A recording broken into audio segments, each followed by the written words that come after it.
Hello, bonjour. Welcome to Waterton Lakes National Park. Can I get a thumbs up if everyone can hear me okay? Wonderful. As we get started, I'd like to acknowledge that we are currently visiting on traditional Blackfoot territory. Now, is this anybody's first time visiting Waterton Lakes National Park?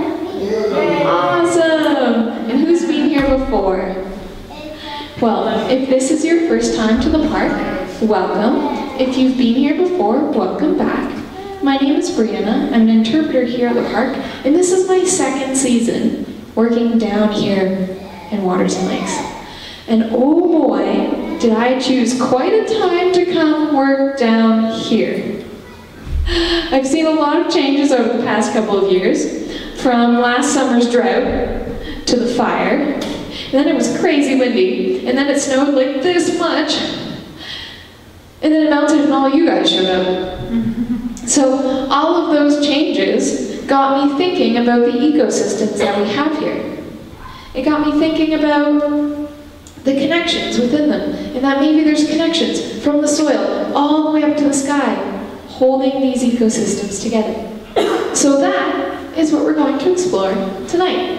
Our program should last about 45 minutes, and during it we'll explore what the forces are that actually shape the ecosystems we see today. Then we'll take a look at how we're trying to protect our prairie, or rescue the fescue.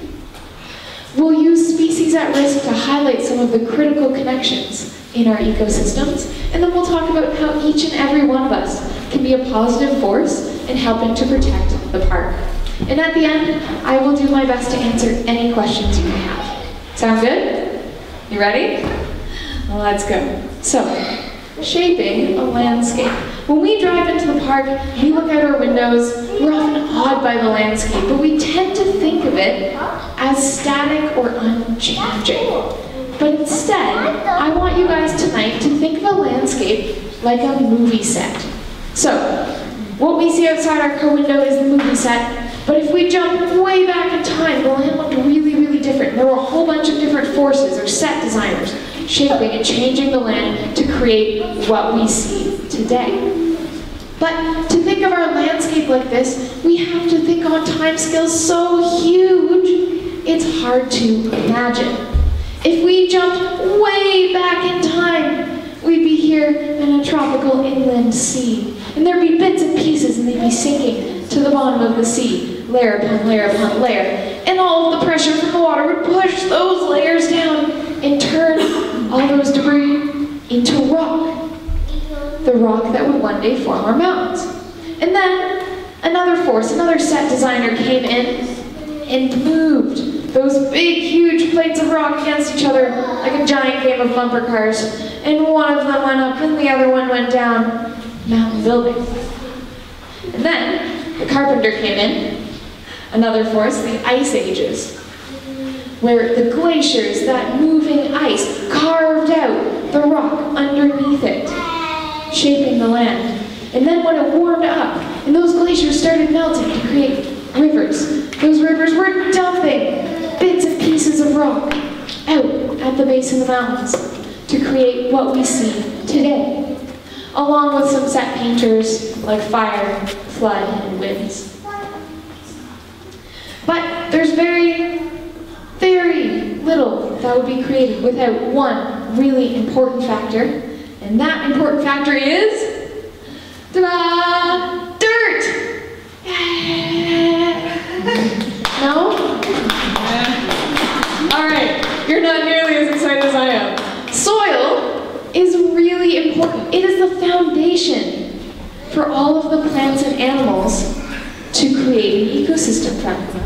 And this is a photograph from a coworker of mine, and if you take a look, it's taken just outside the park, and you'll see that he is pointing to this layer right here, this gray layer. We call it the Mazama tephra. It's a fancy word that basically means it's a layer of ash that was deposited in the soil when a volcano exploded about 7,600 years ago. So, if you look at that, those 2 to 3 meters of soil took over 7,000 years to be created, which is crazy when you think about how quickly humans can disturb or dig up just a few meters of soil. And we did. This rich black soil, we found it was great for growing crops. And so it became the breadbasket of the nation. People used it to feed a growing country. But that means that our prairie started shrinking. And the prairie is actually an ecosystem at risk. And if we jumped over there into the prairie, would you know it? Would you know it was at risk? Would you be able to tell whether what you're looking at is native grassland or not? I don't know. In some cases, maybe. In others, maybe not. I challenge you guys, when you're on the next leg of your journey, wherever you're traveling, look out your car window and see if you can tell whether the grass you're looking at is native grassland or not. And it's prairie that we're working to protect here in the park. We are trying to rescue the fescue. I'll get to what that means. But we have a very cool type of prairie here. If we take a look at this map of southern Alberta, Waterton is down here. Here's Calgary. Round of applause if you're coming from Calgary. All right. Anybody from Lethbridge? Edmonton? Okay. Well, take a look. See the different colors? Those are all different types of prairie. In this little tiny one, this little brown area here, is what we have in Waterton. It's called the Foothills Parkland. It's prairie on the edge. And it's called the Foothills Parkland because it's at the base of the mountains. And parkland because it's a mixture of grasses and other flowering plants and stands of trees. And the main type of grass that we have out there is this guy here, fescue, which is why we say we're trying to rescue the fescue. Awesome. Yeah. Fescue has really long roots. They can be from the floor here all the way to the ceiling. That is crazy. That helps make that nice rich soil, and the plant itself is really important food for a lot of the animals that live here. Now, here is the area that we are working to protect in the park. This is our parkland. Let's orient ourselves here. So here's the golf course. This is Driftwood Beach, and this is driving north on the entrance road. So what we have is the Eskerin, which goes from the Red Rock Parkway north past the bison paddock. And we also protect the Blackiston Fan, called so because it's shaped like a fan. And if we magicked ourselves over there to the parkland, and you were standing there, what animals would you expect to see? What animals live in the parkland? Shout it out. Deer. Deer. What else? Bears. Elk. Nice. Yeah. There they are.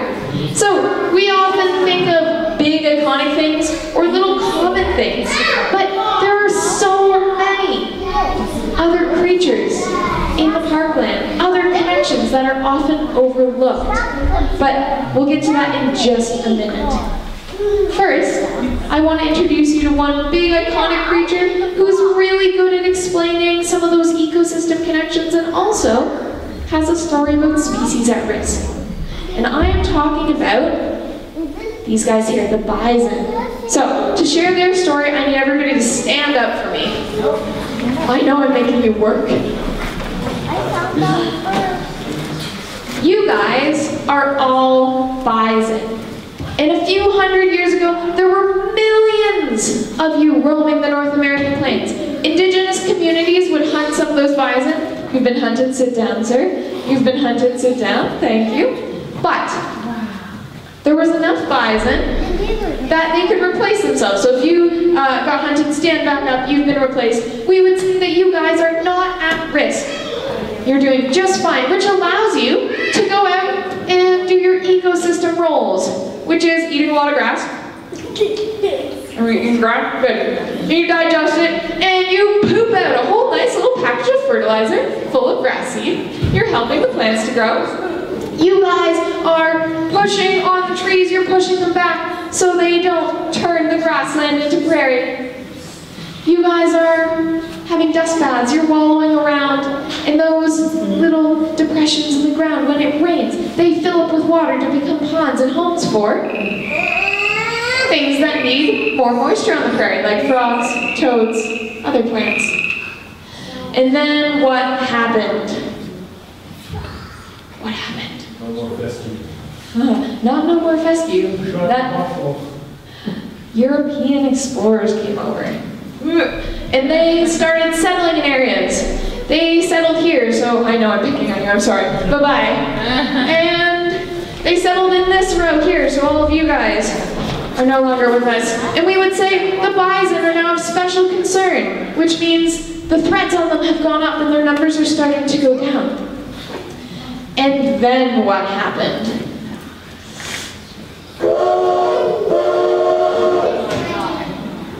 Yeah, the railway came through. Now, people were shooting bison. Bye-bye, guys. See you later. See ya. Yeah, bye-bye. So, their numbers started dropping. Your numbers started dropping. They became threatened and then endangered until eventually bison disappeared from many places they once lived, which is what we call extirpated. Look around. Our bison herd here, guys. Wave if you're still alive. You guys are still there, but everybody sitting down has disappeared, extricated, right? Okay, you guys can all sit back down. Thank you for your help. So, species at risk. There's a whole lot of categories. From, there's lots of these critters and they're doing just fine, to their numbers are dropping, and they're gone. But you don't need to remember all those categories. What's important to remember is that a species, a plant or animal at risk, is in danger of disappearing. But why should we care? Why should we care about species at risk? I want to hear from you. What do you think? Be brave. Why should we care about species at risk? Other species need them. Yeah, other species need them, including us. We're all connected, right? Thank you very much for sharing. So, we used to think that nature was over there and people were over here. We don't really think that anymore. We think people are part of the ecosystem. It's just that with our big brains, we've come up with technology to feed more people, to live in areas that were once too hard to survive in, to live longer. So our numbers have gone up and up and up, which means our effects on other connections in the ecosystem are much stronger. And now, plants and animals, they're dealing with threats in their environment all the time. They're adapted or suited to deal with it. But once again, we have to think about timescales or how fast things change. Because a lot of species are at risk because of things that people have done. Because people, we change things really, really fast. We want it now. Whereas nature, through adaptation is slow. It plays the long game. Adaptation, or becoming suited to the place you live, takes generations of a plant or animal living and dying. So, what are some of those connections within ecosystems? What holds them together? Well, that's what we'll explore using species at risk. But we're trained to look for big, iconic things. So instead, tonight, I want us to start small, with these guys here, the invertebrates, things without backbones. Like the half-moon hair streak. Here they are. If you hold up your thumb, look at your thumbnail. Butterfly's about that big, so really small. Called a half-moon hair streak because these dots on their wing look like a crescent moon.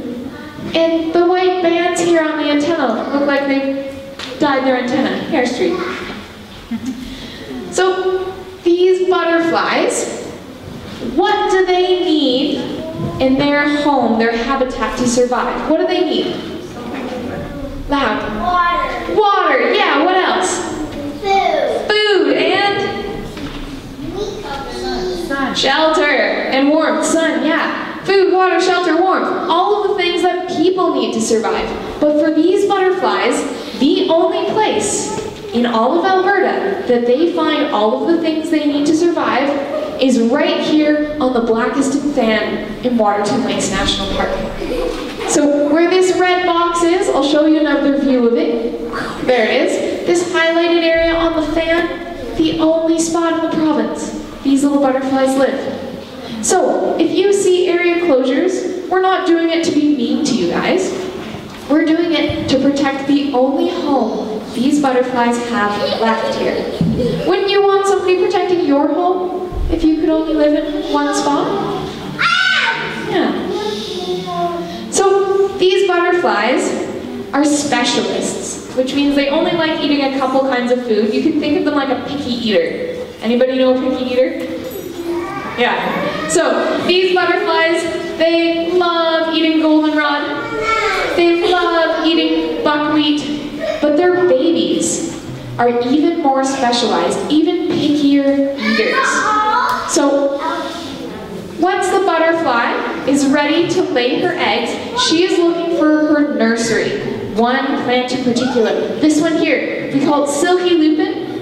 It's called that because of all these little hairs that make it very, very soft. And those hairs actually make silky lupin adapted or suited into living in the prairie because they help it from dehydrating, which means they protect it from the sun and the wind trying to suck all of the water out of it.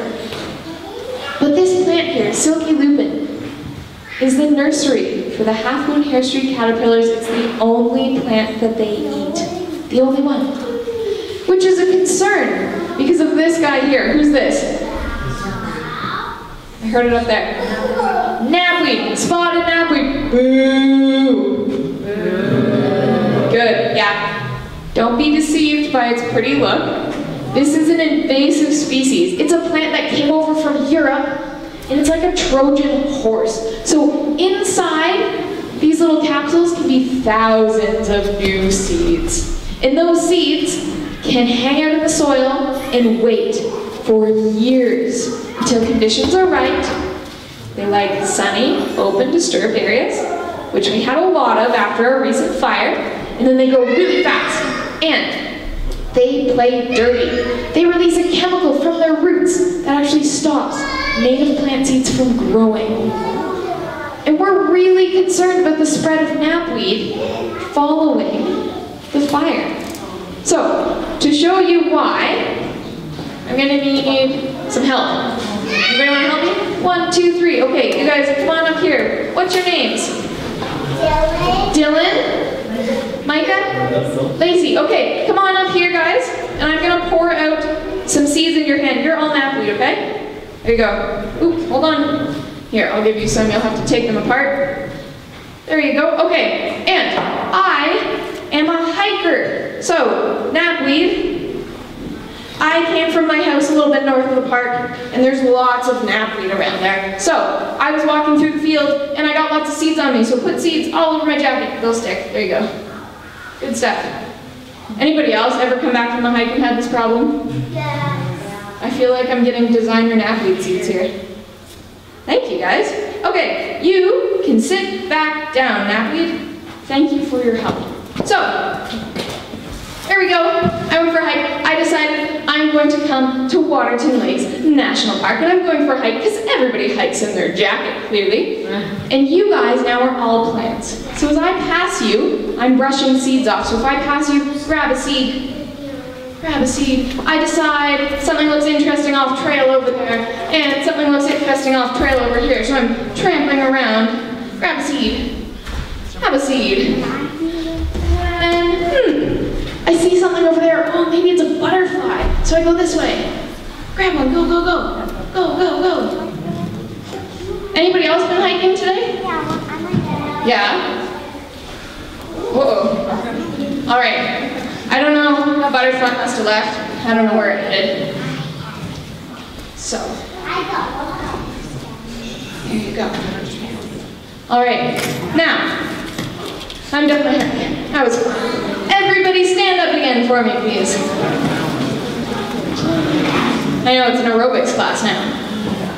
So, you guys are all the plants we have here in Waterton. If you have a seed, hold it up. Anybody you can reach, tap them on the shoulder. If they don't have a seed, you've killed them and they sit down because you are knapweed. Uh-oh. Look around, guys. Look at what's happened. Uh-oh, we have running plants. Come back, guys.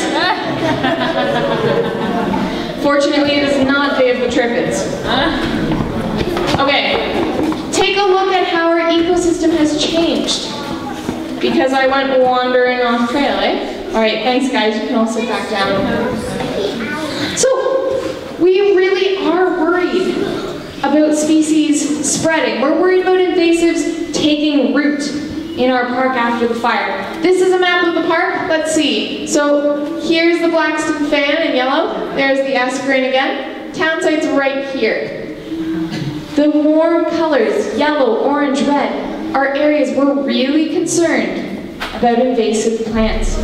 Where do you notice we're worried about? Here's town. What features do you see? Yeah, roads, places where people are, right? We'll zoom in, there we go. Here's town, this is the fan, and the little red dots are places where there's already invasives taking root. So, how do they get here? Well, they're coming in on our shoes, our bike tires, our dogs. But fortunately, there's a way that you guys can help. It is called Play Clean Go. Hands up if you've heard of this. Hands up if you've heard of it this afternoon at our street theater. Yeah. So, think of it this way. If you were really sick and you just sneezed all over your hands, would you go shake somebody else's hand without washing yours? No. Ew, no, you're gonna spread germs, right? Think of Play Clean Go like park hygiene. Before you come visit us, clean your gear. It only takes a minute. Before you leave, do the same thing. That way you stop the spread of invasive seeds. Thumbs up if you can do that for me. Awesome. You'll be helped in your efforts to fight knapweed by these guys here. This is a root weevil. He's only about this big. He's not very big at all. And he's like a special agent. He comes from Europe as well, but the only thing he eats is knapweed. And he lays his eggs and his babies kill the knapweed by eating it in the root from the inside out. And they work with another special agent. We call this guy the seed head weevil, and they eat the seeds to stop the knapweed from spreading. So, with us cleaning our gear, working with those special agents, we can help protect a beautiful field of lupins for our butterflies to survive. Now, there's one other beautiful invertebrate at risk that I'd like to introduce you to, and that is this guy here, the western bumblebee. Can I get a show of hands if anybody's a little bit afraid of bees? Yeah, that's okay. You know, bees get a bad reputation, and I think it's a case of mistaken identity. So, I have a game.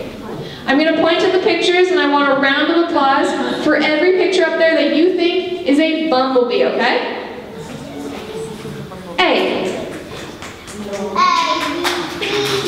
B. C. D. I feel like Vanna White. E. F. All right, drum roll please. The only picture up there that is a bumblebee is B. Okay, so who else is there? Well, A is a honeybee. They're from Europe. They're the ones we get our honey from. B is our western bumblebee. C, this is a fly. Oh. This is a robber fly. This is a hoverfly. And this is a wasp, and these types of wasps are just not very nice. There's lots of fine wasps. Not those ones. So, mistaken identity, right? The things that you see buzzing by your picnic, probably not a bee, it's probably a fly in disguise, and they can't hurt you at all. And bumblebees themselves are really cool. They're built for cold mornings and evenings. You can see they're wearing their nice, fuzzy, warm sweater. And maybe you guys can tell me, what is a bumblebee's job in nature? What's its job? Shout it out. To get honey. Pollinating. Yeah. So, these guys do something called buzz pollination. So they grab hold of the flower, and they have super strong muscles to help them fly. And so they shake their wings really fast, and it makes them go zzz. And by doing that buzz pollination, they shake, pollinate a part of the flower that other insects can't get to. So basically, bumblebees are part of a secret club. They know the right password to get the goods. And some of our vegetables are only pollinated by buzz pollination. So bees are important. And something fun is that you guys can be a citizen scientist. You can help ID bees. So if you take a picture of one, you can ID them because they wear team colors, like your favorite sports team. They're patterned, you can see here. And you can identify the western bumblebee because they have little white bums. Yeah. And if you submit that picture that you took to Bumblebee Watch, researchers can help ID it, and you help them track where our bees are living. It's really cool. If you see a bee when you're here in the park, they're not coming to sting you. They're out grocery shopping. Can't you see they brought their reusable bags? Right here. We call it their pollen basket. That's what the pollen collects on. You can see it here. Right there. Ooh, and right there. Does anybody else hang from the top shelf while grocery shopping? Talk about extreme food collecting, eh? Now, for bees, invasive species like knapweed are a concern as well. But it's not for the same reason as the butterflies. It has to do with the bee's life cycle here. So, if you see a bee early spring that's almost the size of your thumb, it's really, really big, that's a special bee. She is a queen bee, and only queen bees survived through the winter. So her job in early spring is find food, and then dig a little hole, go down the little hole, there she goes, make little honey pots, she's making a little nest, and she lays eggs. And those eggs hatch into workers, which are all females. And those workers help her family to grow. They collect more food through the summer. And then, in fall, the queen starts laying a different type of egg. She lays eggs that become drones, so males, boys. And then she lays eggs that become new queens. And it is only those new queens that will go on to sleep through the winter and start a new family next spring. Which means for these bees, they need a native diversity of plants, lots of different plants. Ones that are flowering early spring for food. Ones that are flowering providing food in the summer. Ones that are flowering in the fall when new queens are born. For bumblebees, if knapweed took over an area, it would be like your grocery store saying, sorry, we're closed for the next 9 months. Eee, not so good. But there's a way you can help protect our plants and help protect our bees, and that's just by staying on trail. So don't do this, because when you go off trail, can you see what happens? Can you see it? Here, we'll zoom in. Yikes. No food for bees. Also, no more lupins or home for our butterflies. But just by staying on trail, you can prevent this from happening. Now, I've been talking a lot about tiny things with 6 legs that most of us overlook. But insects are really important. They're a support system in the ecosystem. They have so many roles, so many connections. And if we think about all of the living things on Earth, so this circle here is all of life on Earth, 100%. This big blue chunk right here, about 70% of life on Earth is made up of insects, little things with 6 legs. Where are we? Well, we're part of chordates, things with backbones, and we're this tiny little sliver right there. So the world runs on insects. One of the important connections they have is that they're a food source for things like our aerial insectivores. Aerial meaning they fly. Insectivores meaning they eat insects. Yeah, like our common nighthawk, who it turns out is really terribly named because they're not common anymore. They don't fly at night. They're definitely not a hawk. Okay, so we know what they aren't. This is what they are. Pretty cute, really well camouflaged. And they do a really cool courtship display. So the boys are trying to impress the ladies. Do you want to see it? All right. So he's going to start up here. He'll fly this way and down. Listen for the sounds he makes, especially down here.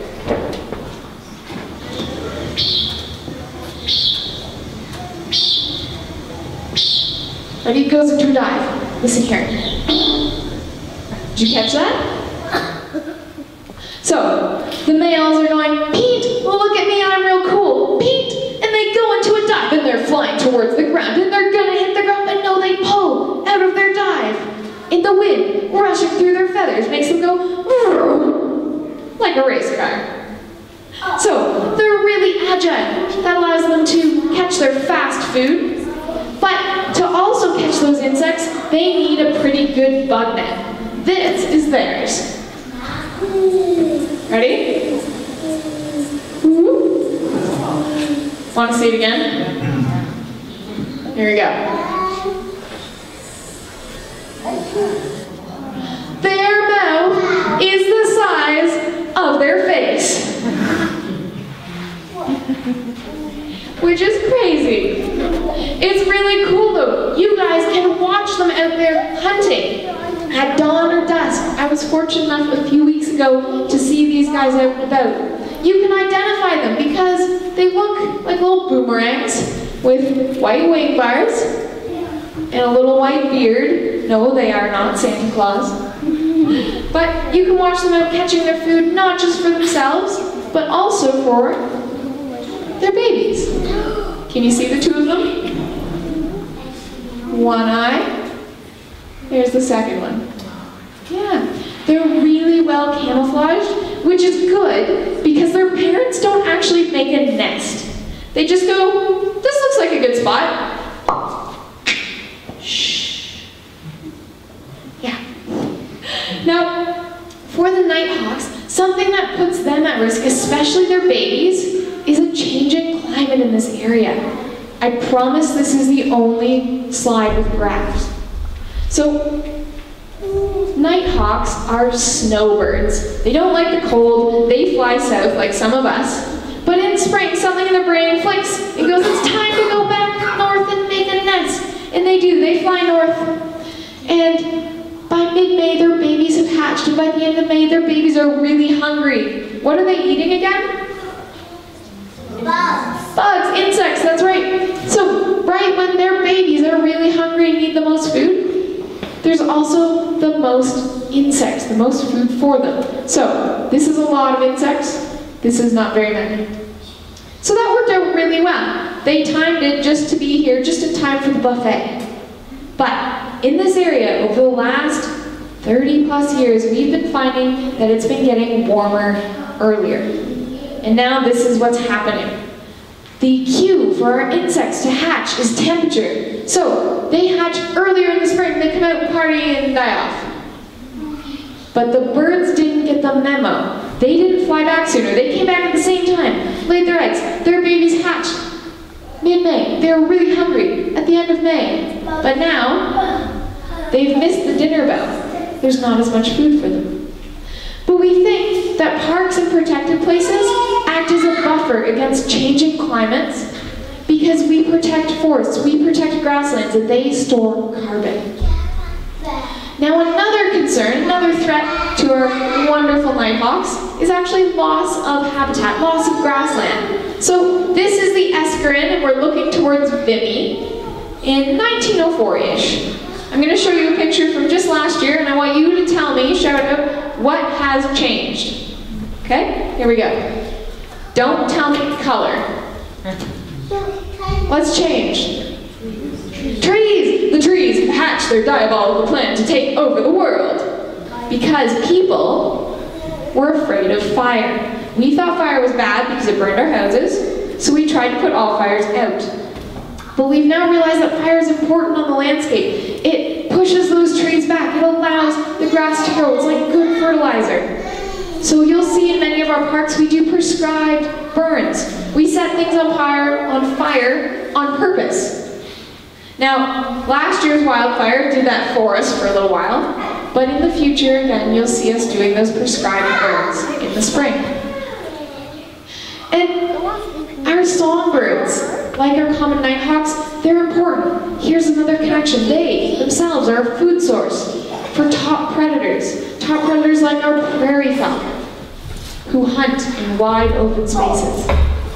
Now, I've stretched this connection just a little bit because prairie falcons don't eat a lot of birds in the summertime. But other top predators, other birds of prey and things do, so my connection still holds. But these guys, prairie falcons, are built to hunt real fast from the air, and they have some cool features to do it. We can take a look at those. Now, have you ever noticed birds of prey look angry? Yeah, they look like they're mad all the time. They're not. This ridge right here acts just like a hat, like a baseball cap, to shade their eyes so they can hunt. And that works along with these right here. One under each eye, we call it a malar stripe, and it's just like football players putting on paint, or you guys putting on your sunglasses on a really sunny day so that you can see. Super cool. Now, I have heard that Waterton is windy. Would you agree? Yeah. So, have you ever stood in the wind and it's blowing so hard that it takes your breath away and you can hardly breathe? Yeah. Okay, so how do they do it? How do the falcons breathe in the crazy wind and flying at really fast speeds? Well, take a look right here. Yes, I am telling you to look up his nose. See this little cone right here? That's a baffle, and when the air reaches his face, it slows it down so he can breathe when he's flying really fast to catch ground squirrels. Now I know when I say ground squirrels, many of you react like this. He's in my yard, he's digging holes, he's wrecking things. You might call them gophers.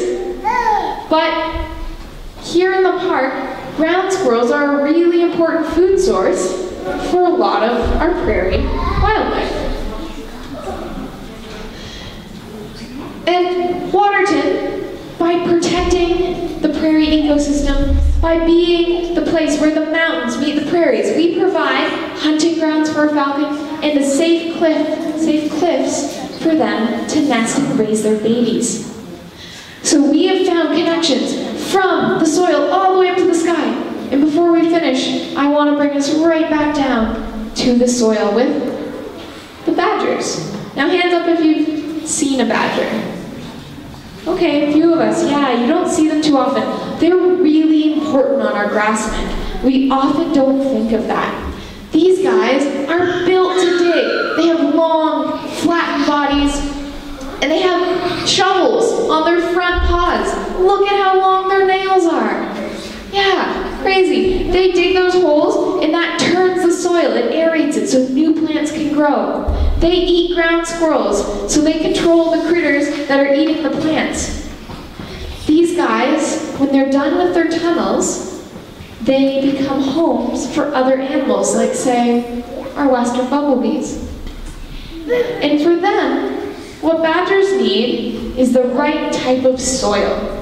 So imagine if I asked you to build a house out of straw, what would happen? It would fall down, right? Yeah. If badgers tried to live somewhere with sandy soil or thick, tough clay, they wouldn't be able to make a home. So they need the rich black soil that is created by the fescue grass to survive. So it's all connected. And each and every one of us really has the opportunity to help protect this area. There are so many volunteer opportunities here in the park. If you stop by in town, you can visit our native plant garden, and you can get some ideas for things you can plant in your own yard that will attract pollinators like our butterflies or our bumblebees. If you have a group of people, why not volunteer to do a knapweed pull? See who can get the longest route and really make a dent in fighting those invasive plants. Or, if you live nearby the park, come adopt a patch. We'll teach you to identify invasive plants. You can make sure none of them are growing in your patch. Or, what just happened in the last few weeks is we had volunteers out to collect native seeds. So we'll teach you how to identify native plants. We collect those seeds and then we grow them into little baby plants, and we need your help again, actually this time at the end of September, if anybody's around, to plant them in areas where we've taken out invasives. And everybody has a camera, so everybody can be a citizen scientist. We have an iNaturals page. Put your pictures online, tell us what you've seen, or we can help you identify them. There's more of you than there are of us, so we can keep track of who lives here. But if you're gonna do this, give wildlife space. Make sure you don't stress them out. The picture isn't worth that. But the easiest thing that you guys can do is play, clean, go. Waterton sees over 500,000 visitors every year. Could you imagine if 500,000 visitors just cleaned their gear real quick before they visited? It would make a huge difference. Parks, they don't just show us connections that have been changed or lost, like this one. This here, we're standing on the Prince of Wales Hill, we're looking south. This is a fan, this is grassland, or was. This is it today. So parks don't just show us what's changed, they show us what we can be a part of protecting. So we will never know all of the species at risk, and that's okay, because we know that everything in the ecosystem is connected. So by protecting an ecosystem from multiple threats, we can protect the soils that allow the plants to grow. We can create homes for our pollinators who help to create that beautiful show of flowers you come to see in the spring. That creates food for all sorts of songbirds who maybe only eat insects. And it also creates space for our top predators who control everything below them. Each and every one of us has the opportunity to be a positive force in protecting this place that we love, now and into the future.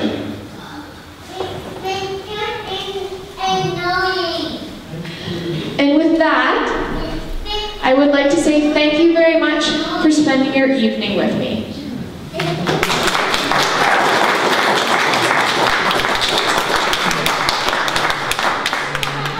If anybody has any questions, you're welcome to come up. I'd be happy to chat while I'm cleaning up. If